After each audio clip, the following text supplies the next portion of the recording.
शाळेत नोकरी लावून देतो. एक साधं वाक्य एका 25 वर्षाच्या तरुणीला आयुष्य बदलण्याचं स्वप्न दाखवणारं वाक्य ठरलंय.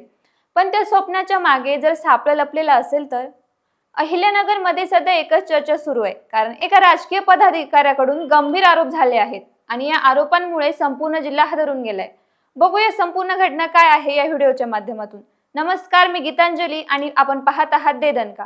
अहिल्यानगर शहरात राजकारण, स्थानिक घडामोडी, निवडणुका सगळं काही नेहमीसारखं सुरू होतं. पण अचानक बातमी आली ती शरद पवार गटाचे जिल्हाध्यक्ष आणि शहराचे माजी महापौर अभिषेक कळमकर यांच्यावर 25 वर्षीय तरुणीवर अत्याचार केल्याची बातमी समोर आली आहे. आणि मग सुरू झाली चर्चा, राजकीय वर्तुळात खळबळ.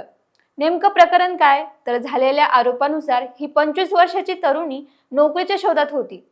तरुणीला शरद पवार गटाचे जिल्हाध्यक्ष आणि शहराचे माजी महापौर अभिषेक कळमकर यांच्याकडून असं सांगण्यात आलं की शाळेत नोकरी लावून देतो. नोकरीचं आमिष, स्थिर भविष्याचं स्वप्न, घरच्यांना आधार देण्याची आशा आणि याच सगळ्या गोष्टीचा फायदा घेतल्याचा आरोप आहे.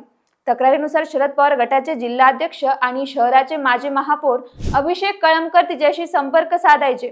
तिला भेटायला बोलवलं. अहिल्यानगर शहरात आणि पुढे पुणे जिल्ह्यातील शिरूर येथे एका लॉजवर बोलावून तिच्यावर अत्याचार केल्याचा आरोप करण्यात आला आहे. फक्त इतकंच नाही तर तक्रारीनुसार हा प्रकार एकदाच झाला नाही तर तरुणीचा आरोप आहे की आरोपी मोबाईलवर व्हिडिओ कॉल करत असे, तिला कपडे काढायला लावायला भाग पाडत असे, तासन तास त्रास देत असे. मानसिक छळ, शारीरिक छळ आणि त्यातून निर्माण झालेली भीती, ब्लॅकमेलचा आरोप, अत्याचार करताना व्हिडिओ रेकॉर्डिंग केल्याचा आरोपही तक्रारीत नमूद आहे. आणि मग तरुणीला ब्लॅकमेलिंग करायला सुरुवात झाली. हे व्हिडिओ व्हायरल करीन, सोशल मीडियावर टाकीन अशा धमक्या देत वारंवार अत्याचार केल्याचा आरोप आहे. कल्पना करा, एका मुलीच्या मनात किती भीती निर्माण झाली असेल.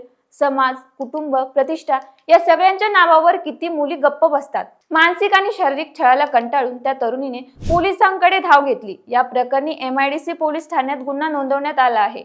आता पुढे नेमकं काय खरं आहे आणि काय खोटं आहे हे पोलीस तपासातूनच स्पष्ट होणारच आहे.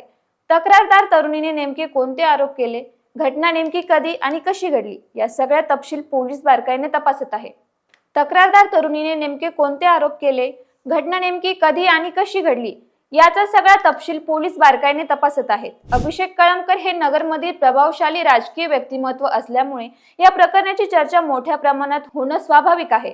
राजकीय वातावरण आधीच तापलेलं असताना असा गंभीर गुन्हा दाखल झाल्याने पुढच्या काही दिवसांत आरोप प्रत्यारोपाचे राजकारणही रंगण्याची शक्यता नाकारता येत नाही. सध्या तरी त्यांच्या किंवा पक्षाकडून अधिकृत प्रतिक्रिया आलेली नाहीये. त्यामुळे घाईघाईने निष्कर्ष काढण्यापेक्षा तपास पूर्ण होईपर्यंत थांबणंच योग्य ठरेल. पुढच्या काही दिवसांत पोलीस काय कारवाई करतात आणि नेमकं काय समोर येतं याकडे सगळ्यांचं लक्ष लागलेलं आहे.